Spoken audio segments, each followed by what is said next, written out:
నమస్తే, నేను Vamshi. Welcome to prime time. డీటెయిల్స్లోకి వెళ్లే ముందు హెడ్లైన్స్ చూద్దాం. ముగిసిన తెలంగాణ కేబినెట్ భేటీ, రైతు భరోసా ఇతర అంశాలపై చర్చ.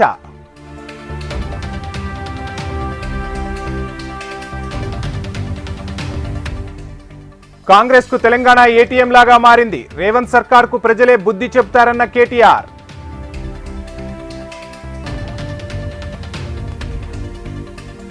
విశాఖలో అట్టహాసంగా నేవీ డే, ఓషన్ ఎకానమీ పెద్ద ఆర్థిక అవకాశమన్న చంద్రబాబు.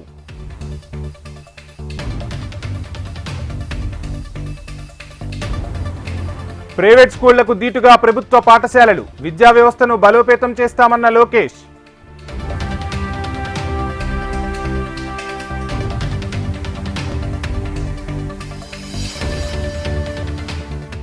కేజ్రీవాల్ కు పోటీగా పర్వేష్ వర్మ, 29 మంది అభ్యర్థులతో BJP first list.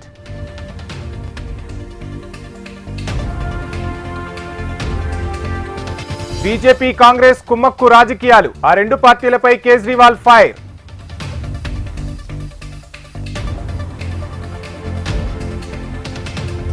Sydney test లో క్లైమాక్స్ ఫైట్, 145 పరుగుల ఆధిక్యంలో భారత్.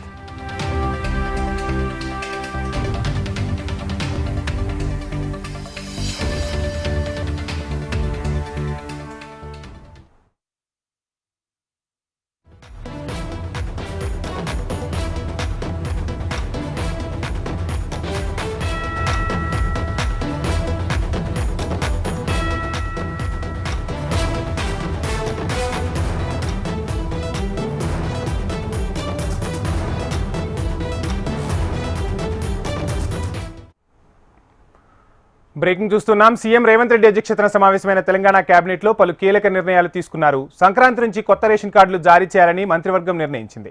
అలాగే ఫిబ్రవరి నుంచి సన్నబియ్యం పంపిణీకి గ్రీన్ సిగ్నల్ ఇచ్చింది కేబినెట్. దీంతో పాటు పంట పెట్టుబడి కోసం ఇచ్చే రైతు భరోసా, రైతు కూలీలకు ఆర్థిక సాయంపై విధి విధానాలు ఖరారు చేసినట్టు తెలుస్తోంది. కేబినెట్ నిర్ణయాలను కాసేపట్లో ప్రకటించనున్నారు సీఎం రేవంత్.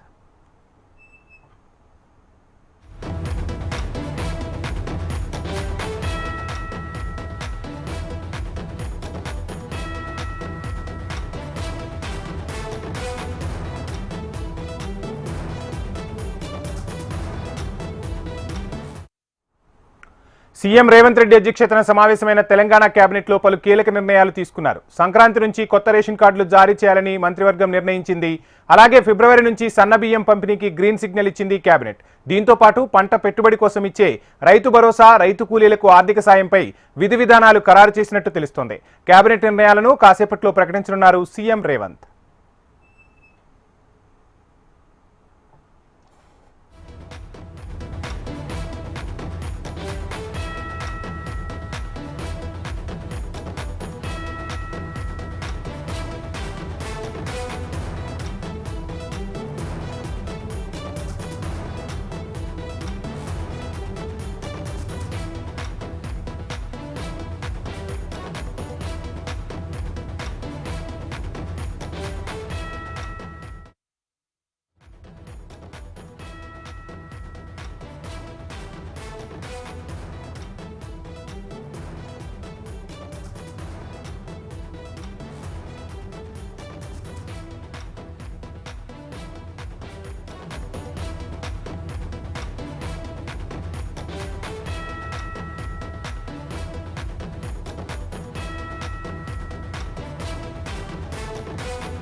సీఎం రేవంత్ రెడ్డి అధ్యక్షతన సమావేశమైన తెలంగాణ కేబినెట్ లో పలు కీలక నిర్ణయాలు తీసుకున్నారు. సంక్రాంతి నుంచి కొత్త రేషన్ కార్డులు జారీ చేయాలని మంత్రివర్గం నిర్ణయించింది. అలాగే ఫిబ్రవరి నుంచి సన్నబియ్యం పంపిణీకి గ్రీన్ సిగ్నల్ ఇచ్చింది కేబినెట్. దీంతో పాటు పంట పెట్టుబడి కోసం ఇచ్చే రైతు భరోసా, రైతు కూలీలకు ఆర్థిక సాయంపై విధి విధానాలు ఖరారు చేసినట్టు తెలుస్తోంది. కేబినెట్ నిర్ణయాలను కాసేపట్లో ప్రకటించనున్నారు సీఎం రేవంత్.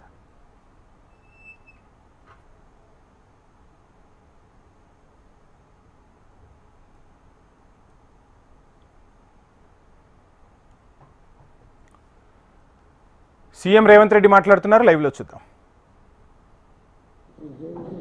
మీడియా మిత్రులకు నమస్కారం. 2025 సంవత్సర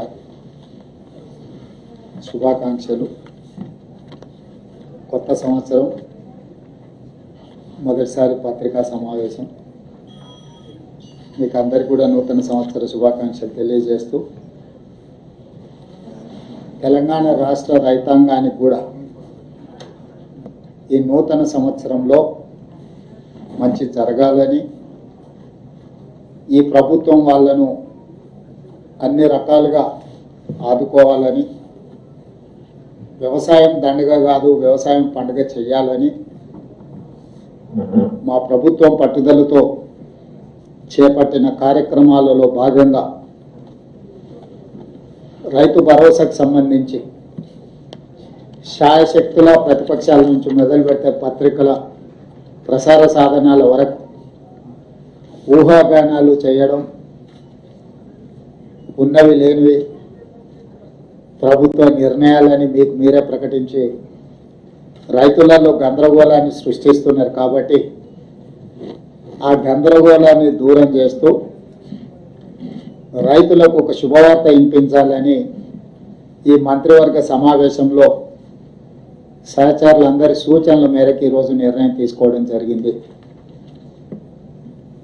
రైతు భరోసా కార్యక్రమంలో భాగంగా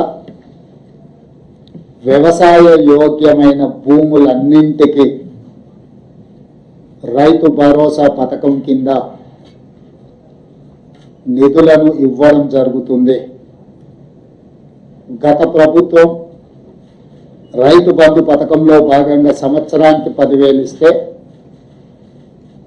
మా ప్రభుత్వం ప్రజాపాలనలో రైతులందరికీ సంవత్సరానికి 12,000 రూపాయలు ఇవ్వాలని నిర్ణయం తీసుకున్నది.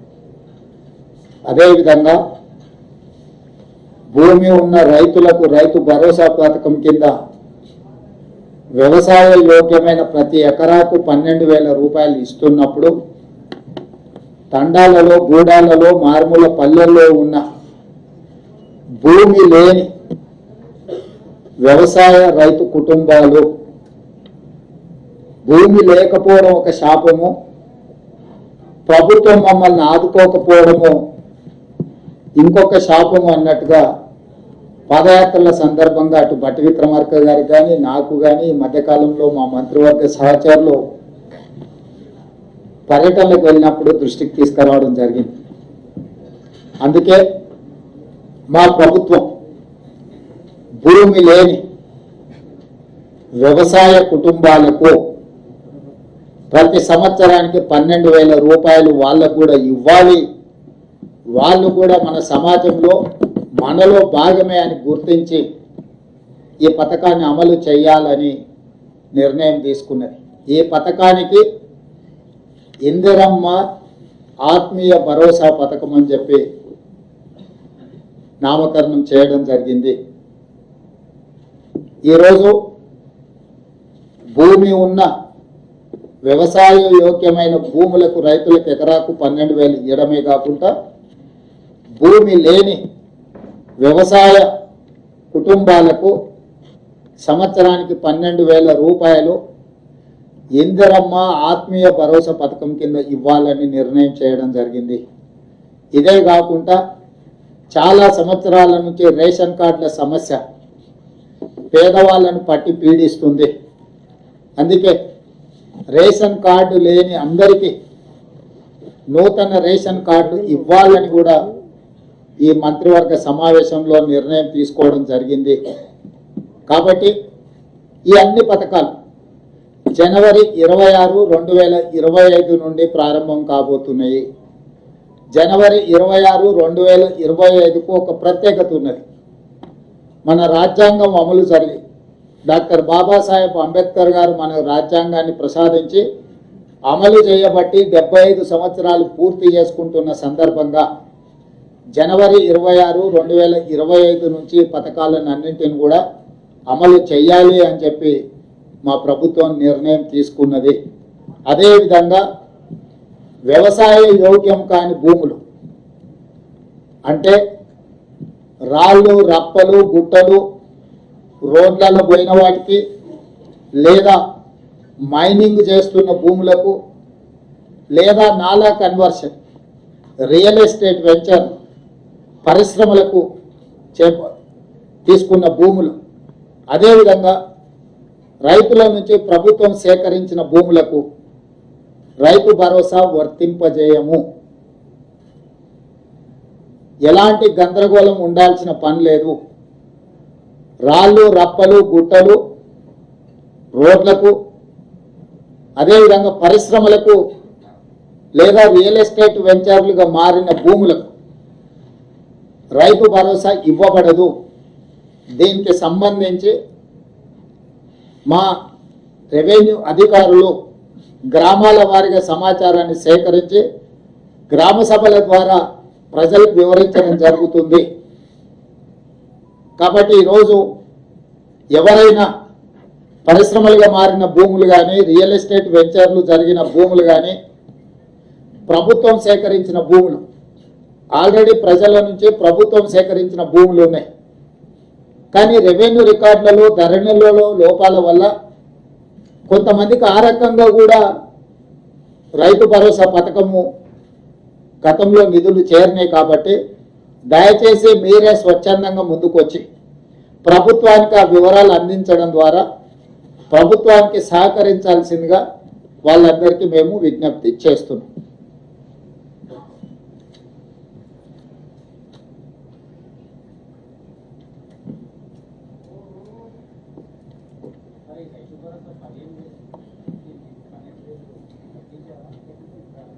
పెంచినాం, 10,000 నుంచి 12,000కి పెంచినాం. ఇప్పుడు వెసులుబాటును, ఆర్థిక పరిస్థితులు, మనకున్న వెసులుబాటును బట్టి 10,000 నుంచి 12,000 రూపాయలకు పెంచుకోవడం జరిగింది. అదేవిధంగా భూమి లేని వ్యవసాయ కుటుంబాలకు కూడా 12,000 రూపాయలు ఇవ్వాలని నిర్ణయించుకోవడం జరిగింది. ప్రభుత్వానికి ఉన్న ఆదాయ వనరులను ప్రభుత్వం ఆదాయం పెంచడం, పేదలకు పంచడం మా ప్రభుత్వం యొక్క విధానం. ఎంత వెసులుబాటు ఉంటే అంత వెసులుబాటుతోటి రైతులకు మేలు చెయ్యాలన్నదే మా ఆలోచన. దాంట్లో భాగంగానే గత ప్రభుత్వం 10,000 రూపాయలు మాత్రమే ఇస్తే మా ప్రభుత్వం 12,000 రూపాయలను ఇవ్వడం జరిగింది.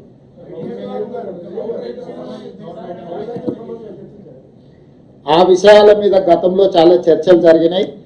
ఇప్పుడు ఎందుకు అని అంటే జనవరి 26 నుంచి అమలు చేయాలి. కాబట్టి ఇప్పుడు ఉన్న సమాచారం మేరకు, అధికారుల దగ్గర, ప్రభుత్వం దగ్గర ఉన్న సమాచారం మేరకు రైతు భరోసా పథకము, ఇందిరమ్మ ఆత్మీయ భరోసా పథకాన్ని అమలు చేయాలని ఈ మంత్రివర్గం నిర్ణయం తీసుకున్నారు.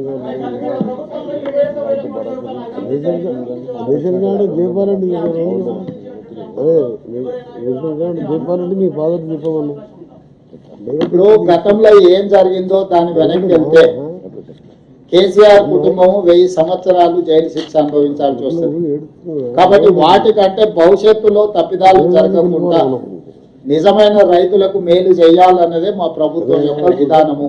కాబట్టి ఈ రోజు ఒక మంచి నిర్ణయం ఈ మంత్రివర్గ సమావేశంలో తీసుకున్నాం. కాబట్టి మీడియా మిత్రులకు కూడా నా సూచన, అనవసరమైన అంశాలు, అనవసరమైన వివాదాలకు తావియ్యకండి. స్పష్టంగా మళ్ళీ నేను చెప్తున్నా, వ్యవసాయ యోగ్యమైన ప్రతి ఎకరాకు రైతు భరోసా వస్తుంది. ప్రతి ఎకరాకు సంవత్సరానికి 12,000 రూపాయలు ఇవ్వడం జరుగుతుంది. భూమి లేని వ్యవసాయ రైతు కుటుంబాలకు సంవత్సరానికి 12,000 రూపాయలు నగదు ఇవ్వడం జరుగుతుంది.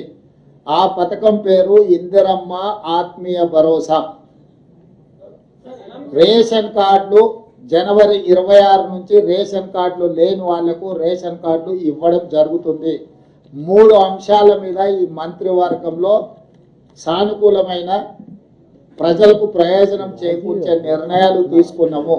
మీడియా మిత్రులు ఈ 3 అంశాలను ప్రజలకు చేరవేయాల్సిందిగా కోరుకుంటూ మీ అందరి దగ్గర సెలవు తీసుకుంటున్నాను.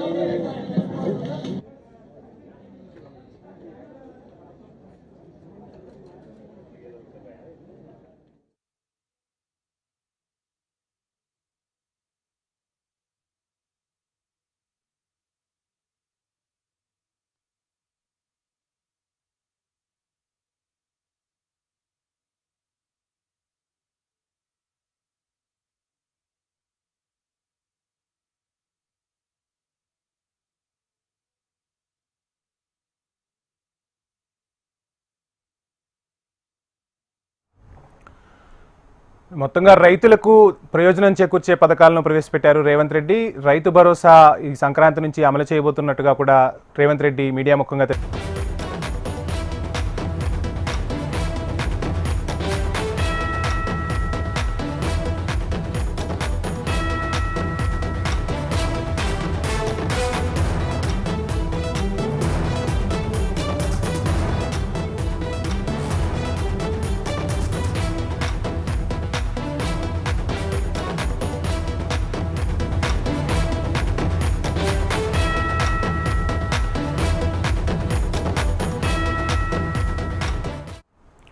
బ్రేకింగ్ చూస్తున్నాం. ఆంధ్రప్రదేశ్లో గేమ్ చేంజర్ టికెట్ల రేట్లు పెంచుతూ సర్కార్ జీవో జారీ చేసింది. రాత్రి 1 గంట బెనిఫిట్ షో ధరలు పెంచింది. మల్టీప్లెక్స్ లో 175 రూపాయలు, సింగిల్ స్క్రీన్ లో 135 రూపాయలు పెంపుగా తెలుస్తుంది. పెంచిన రేట్లు ఈ నెల 10 నుంచి 23 వరకు వర్తింపజేసేలా జీవో జారీ చేసింది ఆంధ్రప్రదేశ్ సర్కార్. ఆంధ్రప్రదేశ్లో గేమ్ చేంజర్ టికెట్ల రేట్లు పెంచుతూ ఆంధ్రప్రదేశ్ సర్కార్ కీలక నిర్ణయం తీసుకుంది. బెనిఫిట్ షోలు టికెట్ రేట్ల పెంచుతూ సర్కార్ జీవో జారీ చేసినట్టుగా తెలుస్తుంది. ఇక రాత్రి 1 గంట బెనిఫిట్ షో టికెట్ ధర 600 రూపాయలుగా నిర్ణయించినట్టుగా తెలుస్తుంది. గేమ్ చేంజర్ టికెట్ ధరలు పెంచుకునేందుకు ఏపీ సర్కార్ అనుమతి ఇచ్చింది. ఈ మేరకు ఏపీలోని థియేటర్లలో సినిమా టికెట్ ధరలు పెంచుకునేందుకు అనుమతిస్తూ హోంశాఖ సర్క్యులర్ మెమో జారీ చేసినట్టుగా తెలుస్తోంది. ఇక సినిమా రిలీజ్ కానున్న జనవరి 10వ తేదీ తెల్లవారుజామున 1 గంటకు నిర్వహించే బెనిఫిట్ షో టికెట్ ఒక్కొక్కటి 600 చొప్పున విక్రయించేందుకు అనుమతి ఇచ్చింది సర్కార్. అలాగే జనవరి 10వ తేదీన 6 షోలకు అనుమతి ఇస్తూ ఉత్తర్వులు ఇచ్చింది. ఉదయం 4 గంటలకు ప్రత్యేక షో నిర్వహించేందుకు కూడా అనుమతి ఇచ్చినట్టుగా తెలుస్తోంది. మల్టీప్లెక్స్ల్లో అదనంగా 175 రూపాయల మేర పెంచుకునేందుకు అనుమతి మంజూరు చేశారు. ఇక సింగిల్ థియేటర్లలో 135 రూపాయల వరకు టికెట్ పెంచుకునేందుకు ప్రభుత్వం అనుమతి ఇచ్చింది. జనవరి 11వ తేదీ నుంచి 23వ తేదీ వరకు ఇవే ధరలతో 5 షోలు ప్రదర్శించుకునేందుకు అనుమతి మంజూరు చేస్తూ హోంశాఖ ముఖ్య కార్యదర్శి కుమార్ విశ్వజిత్ మెమో జారీ చేసినట్టుగా తెలుస్తుంది. ఇదే అంశానికి సంబంధించి ఫుల్ డీటెయిల్స్ మా ప్రతినిధి కాంతి లైవ్ లో అందిస్తారు. కాంతి, చూస్తున్నాం ఒకవైపు ఆంధ్రాలో సంక్రాంతి అంటే పండగ వాతావరణం ఎలా ఉంటుందో సినిమాలకు సంబంధించి కూడా అభిమానులు ఆశగా ఎదురు చూస్తూ ఉంటారు. అటువంటి సినిమాలు రిలీజ్ కాబోతున్నాయి, పెద్ద పెద్ద సినిమాలు రిలీజ్కి సిద్ధమవుతున్నాయి. ఈ నేపథ్యంలో సర్కార్ కొన్ని కొత్త ఉత్తర్వులు జారీ చేసినట్టుగా తెలుస్తుంది. ఆ ఉత్తర్వులకు సంబంధించిన ఫుల్ డీటెయిల్స్ ఏంటి కాంతి? అంటే గ్లోబల్ స్టార్ రామ్ చరణ్ హీరోగా తెరకెక్కిన గేమ్ చేంజర్ సినిమాకు ఆంధ్రప్రదేశ్ ప్రభుత్వం గుడ్ న్యూస్ చెప్పింది. Game changer cinema benefit shows అలాగే టికెట్ రేట్ల పెంపుకు గ్రీన్ సిగ్నల్ ఇస్తూ ప్రభుత్వం ఒక జీవోని జారీ చేసింది. అయితే సినిమా విడుదల రోజు 6 షోలకు అనుమతిచ్చింది ప్రభుత్వం. దీంతో పాటుగా ఏదైతే దీనికి సంబంధించి అంటే 23వ తేదీ వరకు, జనవరి 11 నుంచి 23వ తేదీ వరకు 5 షోలకు పర్మిషన్ ఇచ్చింది. బెనిఫిట్ షో టికెట్ రేటు 600 పెంచుకునేందుకు కూడా వెసులుబాటు కల్పించింది. మల్టీప్లెక్స్ లో టికెట్ ధరకు అదనంగా 175 రూపాయలు పెంచుకునే అవకాశం కల్పించింది. అలాగే సింగిల్ స్క్రీన్స్ లో టికెట్ రేట్ కు అదనంగా 135 రూపాయలు పెంచుకునే అవకాశం కల్పించింది. అయితే పుష్ప 2 సినిమా ఎఫెక్ట్ తోటి తెలంగాణలో బెనిఫిట్ షోస్ టికెట్ రేట్లు పెంపుకి అవకాశం లేకుండా పోయిన నేపథ్యంలో ఆంధ్రప్రదేశ్ లో కూడా ఇటువంటి అవకాశం వస్తుందో రాదో అనేది అయితే కొంత సినిమాలు ఏదైతే సంక్రాంతికి రిలీజ్ అయ్యే పెద్ద సినిమాలకు సంబంధించినటువంటి నిర్మాతలు కావచ్చు, మూవీ టీం అంతా కూడా కొంత ఉత్కంఠగా ఎదురు చూసిన నేపథ్యంలో దిల్ రాజు ముఖ్యమంత్రి పవన్ కళ్యాణ్ తో భేటీ అనంతరం ఏదైతే జరిగినటువంటి కేబినెట్ సమావేశంలో కూడా దీనిపైన చర్చించినట్లుగా తెలుస్తోంది. అయితే దీనికి సంబంధించి ఆంధ్రప్రదేశ్ ప్రభుత్వం అయితే ప్రతి సినిమాతో పాటుగా ఈ సినిమాని కూడా అలాగే తీసుకోవాలి, పెద్ద సినిమా అలాగే సంక్రాంతికి వస్తున్న నేపథ్యంలో అన్ని సినిమాలకి కాకుండా కొన్ని సినిమాలకైనా ఈ అవకాశం కల్పించాలని ఏపీ ప్రభుత్వం. థ్యాంక్ యూ కాంతి. కాంగ్రెస్ సర్కార్ 6 గ్యారంటీల్లో అర గ్యారంటీ మాత్రమే అమలైందన్నారు కేటీఆర్. సీఎం రేవంత్ కు పరిపాలన చేత కావడం లేదని విమర్శలు గుప్పించారు. రైతు బంధుకు కొర్రీలు పెడుతున్నారన్న కేటీఆర్ సీఎం రేవంత్ రెడ్డిని కటింగ్ మాస్టర్ గా అభివర్ణించారు. 6 గ్యారంటీలలో అర గ్యారంటీ మాత్రమే అమలైంది. 6 గ్యారంటీల్లో అర గ్యారంటీ మాత్రం అమలైంది. అది ఏది? అదొక ఫ్రీ బస్సు. అది తప్ప ఇంతవరకు ఒకటి కూడా సరిగ్గా చేయలేదు. కాకపోతే వాళ్ళ మాటలు, దబాయింపులు, ఊకదప్పుడు ఉపన్యాసాలు ఏం చెప్తాడు రా నేను అనుకోండి. మీరు రాత్రి తప్పుంటే పెద్దపల్లికి మా దగ్గర 70% రుణమాఫీ అయింది అన్నాడు. నేనారాయణ మీరు సిగ్గులేదురా పోయి, మీకు ముఖ్యమంత్రి 100% అంటాడు, ఎమ్మెల్యే 100 అంటాడు, బయట బ్యాంక్ కూడా చాలా అంటాడు, బయట పోతే 20% కాలేదు, సిగ్గు ఇచ్చేది లేదు మీకు. కనీసం అబద్ధాలు చెప్పుకుంటున్నారా ట్రైనింగ్ తీసుకొని చిన్న మీరు బేకారు అని చెప్పండి. వాళ్ళ వాస్తవం ఏంటంటే వాళ్ళకు పరిపాలన సాధన అయితే లేదు, వాళ్ళకు నడపస్తలేదు. నడపరాక ముఖం బాగలేక అద్దం పలుకున్నాడు ఎక్కడికి కూడా గట్ల. ఇప్పుడు ఏంటి, నాకు నడప సాధన అయితే లేదు. ఒకప్పుడు క్రీడలకు చదువుకు సమప్రాధాన్యత ఉండేదన్నారు మంత్రి దామోదర రాజనరసింహ. ఇప్పుడు చదువులు కెరీర్ అంటూ పిల్లలను ఆటల వైపుకు వెళ్లనివ్వడం లేదని, ఇది మంచి పద్ధతి కాదని సూచించారు. ఇప్పుడున్న లైఫ్ స్టైల్లో ఫిజికల్ యాక్టివిటీ పూర్తిగా తగ్గిపోయి జనాలు బీపీ, షుగర్ వంటి దీర్ఘకాలిక జబ్బుల బారిన పడుతున్నారని అన్నారు. అందుకే సీఎం రేవంత్ రెడ్డి నాయకత్వంలో స్పోర్ట్స్ యూనివర్సిటీని ఏర్పాటు చేస్తున్నామని మంత్రి దామోదర తెలిపారు. తెలంగాణ రాష్ట్రానికి ఒక ప్రత్యేక గుర్తింపు రావాలి. ఆ దిశగా మా ప్రభుత్వము ప్రయత్నము, మా ముఖ్యమంత్రి రేవంత్ రెడ్డి గారి ప్రయత్నము. శారీరకంగా ఎంత చురుగ్గా ఉంటే మానసికంగా ఆ స్థిరత్వం వస్తుంది. ఆ స్థిరత్వంతో ఒక దృఢ విశ్వాసంతో మన జీవితం ముందుకు సాగుతుంది. ఇలాంటి కార్యక్రమాలు జిల్లా స్థాయిలో, దేశ స్థాయిలో, ప్రత్యేకంగా రాష్ట్ర స్థాయిలో నిర్వహిస్తున్న ఈ కార్యవర్గాన్ని నేను మనస్ఫూర్తిగా అభినందిస్తున్నాను. మనందరికీ కళలు ఉంటాయి. ఒకరు డాక్టర్ కావాలని చెప్పి, ఒక ఇంజనీర్ కావాలని చెప్పి, ఒక వ్యాపారస్తులు వాణిజ్యవేత్త కావాలని చెప్పి, ప్రపంచంలో ఈ రంగాల్లో ఎదగాలని చెప్పి చాలా మందికి చాలా కళలు ఉంటాయి, తపన ఉంటుంది. కానీ క్రీడా విశాఖలోని ఆర్కే బీచ్లో నేవీ డే ఉత్సవాలు ఘనంగా జరిగాయి. యుద్ధ నౌకలు, ఫైటర్ జెట్స్, స్కై డ్రైవర్ల విన్యాసాలు విశేషంగా ఆకట్టుకున్నాయి. యుద్ధంలో పాకిస్తాన్ మీద భారత్ సాధించిన విజయానికి గుర్తుగా ప్రతి ఏటా విశాఖలో డిసెంబర్ 4న నేవీ డే నిర్వహిస్తారు. ఈ సందర్భంగా ఆపరేషన్ డెమో పేరిట యుద్ధ విన్యాసాలు ప్రదర్శించారు. నేవీ డే కార్యక్రమానికి ముఖ్య అతిథిగా సీఎం చంద్రబాబు దంపతులు హాజరయ్యారు. ఆసక్తికరంగా విన్యాసాలను తిలకించారు. సందర్శకులు కూడా భారీగా తరలిరావడంతో ఆర్కే బీచ్ కిక్కిరిసిపోయింది. తూర్పు నావికాదళం విశాఖలో ఉండటం అదృష్టంగా భావించాలన్నారు సీఎం చంద్రబాబు. ఆంధ్రప్రదేశ్కు విశాఖ ఆర్థిక రాజధాని అన్న సీఎం నాలెడ్జ్ హబ్, టూరిజం హబ్గా వర్ధిల్లనుందని చెప్పారు. ప్రధాని మోడీ త్వరలోనే రైల్వే జోన్కు శంకుస్థాపన చేస్తారని, త్వరలోనే మెట్రో రైలు కూడా రాబోతుందని తెలిపారు.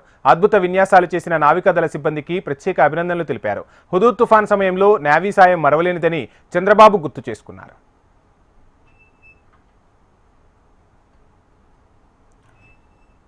ప్రభుత్వ విద్యా సంస్థలపై ప్రజలకు నమ్మకం పెరిగేలా చేస్తామని మంత్రి నారా లోకేష్ హామీ ఇచ్చారు. విజయవాడ పాయకాపురంలోని ప్రభుత్వ జూనియర్ కళాశాలలో ఇంటర్ విద్యార్థులకు డొక్కా సీతమ్మ మధ్యాహ్న భోజన పథకాన్ని మంత్రి నారా లోకేష్ లాంఛనంగా ప్రారంభించారు. తరగతి గదిలో విద్యార్థులతో ముచ్చటించి వారితో కలిసి లోకేష్ భోజనం చేశారు.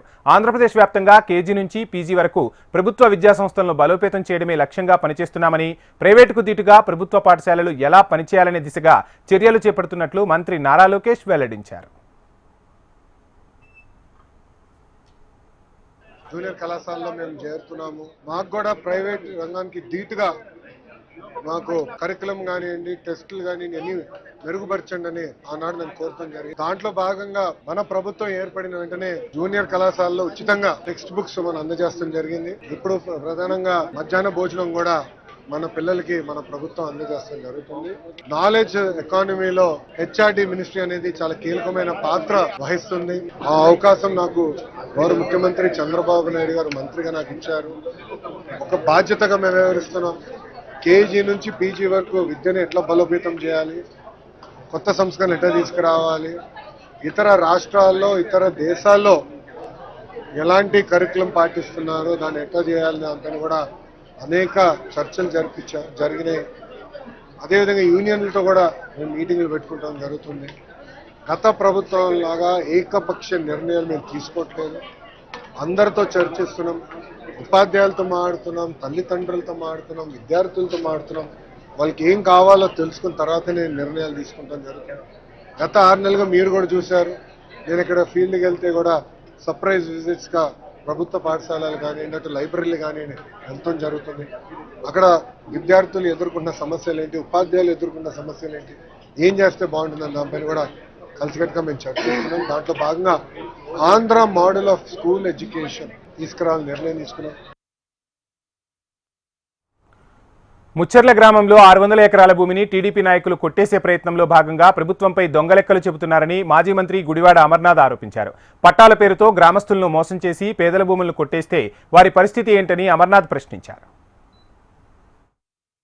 ముచ్చర్ల అనేటువంటి గ్రామం unsettled village, unsettled inam village.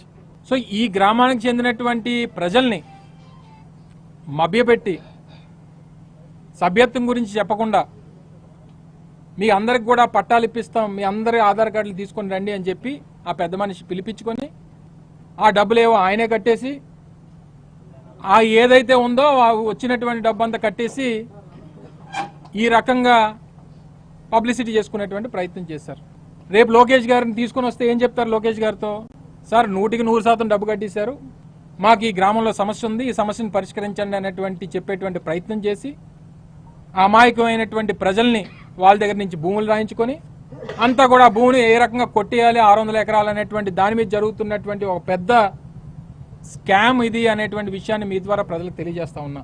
అదే ప్రాంతంలో క్లబ్బులు నడుపుతా ఉన్నారు. కొంతమంది చెప్తా ఉన్నారు రాత్రి 11 నుంచి తెల్లవారుజామున వరకు క్లబ్బులు నడుస్తూ ఉన్నాయి. ఆయన చుట్టుపక్కల ఉన్నటువంటి గ్రామాలని ఆయన తెలుగుదేశం పార్టీ కోసం డబ్బు మొన్న ఎన్నికల్లో డబ్బులు ఖర్చు పెట్టాడు, దాన్ని 6 నెలల్లోనే మళ్ళీ తిరిగి చక్కబెట్టుకున్నాడు అనేటువంటి విషయాన్ని స్థానికంగా ఉన్నటువంటి ప్రజలు చెప్తున్నటువంటి మాట. కాదని చెప్పి ఎవరన్నా చెప్పానండి? రేపు ఈ రకంగా అక్కడ ఉన్నటువంటి 600 ఎకరాలు ఆ గ్రామంలో అన్సెటిల్డ్ గ్రామం ఏదైతే ఉందో ఆ భూమిని కొట్టేసేటువంటి దానికి చేసేటువంటి నాంపల్లి కోర్టులో హీరో అల్లు అర్జున్ షూరిటీలు సమర్పించారు. రెగ్యులర్ బెయిల్ మంజూరు కావడంతో ఇవాళ కోర్టుకు వెళ్లి షూరిటీలు ఇచ్చారు. పుష్ప 2 సినిమా సందర్భంగా సంధ్యా థియేటర్ వద్ద జరిగిన తొక్కిసలాటలో ఒకరు మరణించగా మరొకరు ఆసుపత్రిలో చికిత్స పొందుతున్నారు. ఆ ఘటనలో అల్లు అర్జున్ ని పోలీసులు అరెస్టు చేయగా నాంపల్లి కోర్టు 14 రోజుల రిమాండ్ విధించింది. అదే రోజు అల్లు అర్జున్ హైకోర్టుకు వెళ్లగా మధ్యంతర బెయిల్ ఇచ్చింది నాంపల్లి కోర్టు. నాంపల్లి కోర్టు విధించిన 14 రోజుల రిమాండ్ పూర్తి కావడంతో నిన్న హాజరు కాగా రెగ్యులర్ బెయిల్ ఇచ్చింది. ఇద్దరి పూచీకత్తులు సమర్పించి తిరిగి ఇంటికి వెళ్లిపోయారు అల్లు అర్జున్. ఢిల్లీ అసెంబ్లీ ఎన్నికలకు సంబంధించి ఆయా పార్టీల అభ్యర్థుల పేర్లను ప్రకటిస్తున్నాయి. తాజాగా 29 మంది అభ్యర్థులతో బీజేపీ ఫస్ట్ లిస్టు రిలీజ్ చేసింది. ఆప్ జాతీయ కన్వీనర్ మాజీ ముఖ్యమంత్రి అరవింద్ కేజ్రీవాల్ కు పోటీగా మాజీ ఎంపీ పర్వేష్ వర్మను బరిలోకి దింపింది కమలం పార్టీ. ఇప్పటికే కాంగ్రెస్ కూడా ఈ స్థానానికి మాజీ సీఎం షీలా దీక్షిత్ కుమారుడు సందీప్ దీక్షిత్ పేరును ప్రకటించింది. దీంతో ఈసారి ఎన్నికల్లో న్యూఢిల్లీ నియోజకవర్గ పోరు ఆసక్తికరంగా మారింది.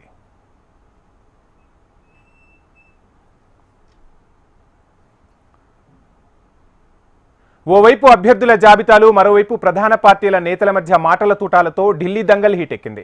బీజేపీ, కాంగ్రెస్ పై ఆమ్ ఆద్మీ పార్టీ అధినేత అరవింద్ కేజ్రీవాల్ తీవ్ర విమర్శలు గుప్పించారు.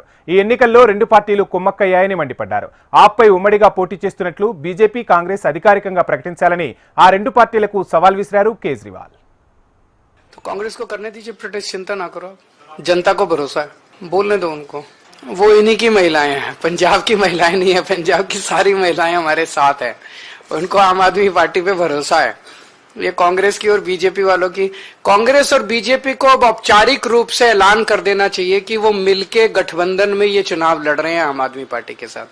ये चोरी छिपे पीठ पीछे एक साथ अलायंस करना ये ठीक नहीं है।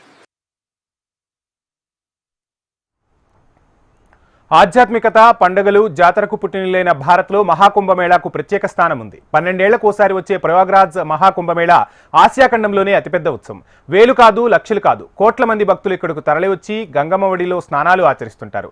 కశ్మీర్ నుంచి కన్యాకుమారి వరకు భక్తులు పాల్గొనే ఈ మహాకుంభమేళాకు తెలుగు రాష్ట్రాల నుంచి కూడా పెద్ద ఎత్తున భక్తులు తరలి వెళ్తుంటారు. దీంతో తెలుగు ప్రయాణికుల కోసం గుడ్ న్యూస్ చెప్పింది దక్షిణ మధ్య రైల్వే శాఖ.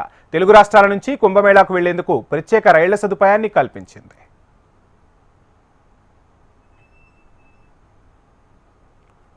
ఉత్తరప్రదేశ్లోని ప్రయాగ్రాజ్లో మహాకుంభమేళకు అన్ని ఏర్పాట్లు పూర్తయ్యాయి. 12 ఏళ్లకు ఒకసారి వచ్చే కుంభమేళా కోసం యావత్ ఆధ్యాత్మిక ప్రపంచం ఎదురు చూస్తోంది. ఈ నెల 13 నుంచి ఫిబ్రవరి 26 వరకు ఈ కుంభమేళా జరుగుతోంది. ఇప్పటికే అక్కడి సర్కారు ఏర్పాట్లు పూర్తి చేయగా తాజాగా ప్రయాణికులను గమ్యస్థానాలకు చేర్చేందుకు రైల్వే శాఖ సిద్ధమైంది. దేశవ్యాప్తంగా ఇండియన్ రైల్వేస్ రెగ్యులర్ రైళ్లు కాకుండా ప్రయాణికుల రద్దీని దృష్టిలో పెట్టుకుని 984 ప్రత్యేక రైళ్లను అందుబాటులోకి తీసుకురానుంది. రెగ్యులర్గా వెళ్లే రైళ్లు కాకుండా 26 ప్రత్యేక రైళ్లను తెలుగు రాష్ట్రాల నుంచి నడపనున్నారు.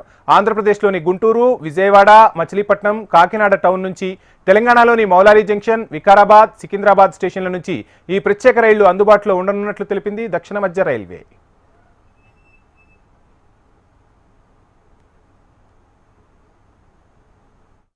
కుంభమేళను పురస్కరించుకొని సౌత్ సెంట్రల్ రైల్వే ఇప్పటివరకు 138 స్పెషల్ ట్రైన్స్ అనౌన్స్ చేయడం జరిగింది.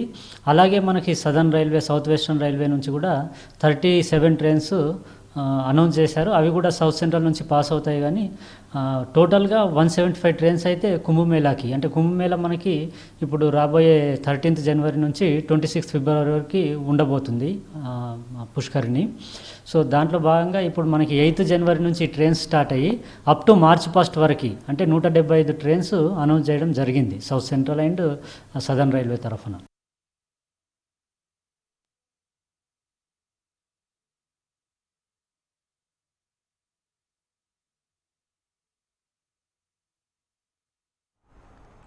ఇక ఐఆర్సీటీసీ కూడా భక్తుల కోసం ప్రత్యేక ఏర్పాట్లు చేస్తోంది. జనవరి 20, ఫిబ్రవరి 15న 2 ప్రత్యేక రైళ్లను నడుపుతోంది.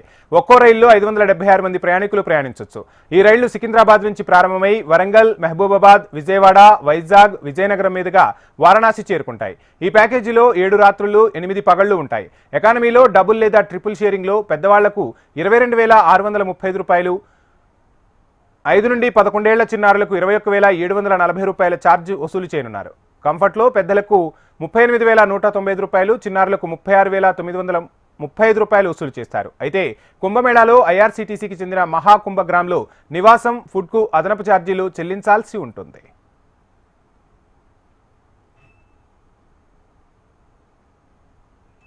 ఇక మహాకుంభమేళా రద్దీకి అనుగుణంగా తట్టుకునేందుకు అవసరాన్ని బట్టి మరిన్ని అదనపు ప్రత్యేక రైళ్లను ఏర్పాటు చేసేందుకు సమాయత్తమవుతోంది రైల్వే శాఖ.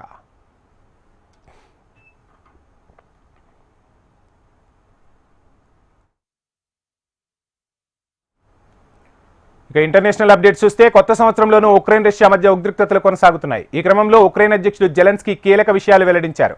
2024లో తమ దేశానికి చెందిన 1358 మంది సైనికులు, పౌరులు రష్యా నుంచి సురక్షితంగా తిరిగొచ్చారని తెలిపారు. ఈ మేరకు ఎక్స్ వేదికగా పోస్ట్ చేశారు జెలెన్స్కీ.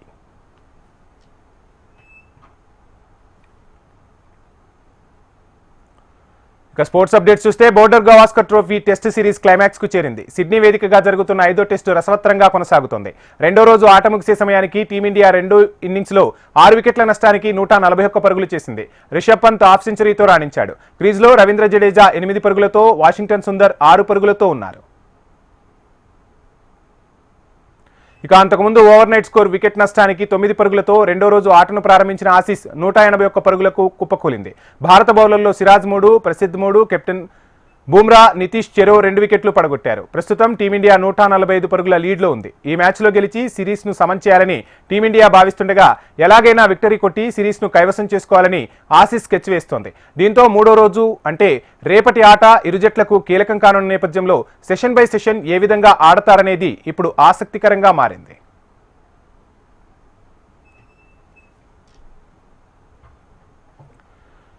ఇవి ఇప్పటివరకు ఉన్న ప్రైమ్ టైం అప్డేట్స్. చూస్తూనే ఉండండి హెచ్ఎం టీవీ, వార్త ఆగదు, నిజం దాగదు.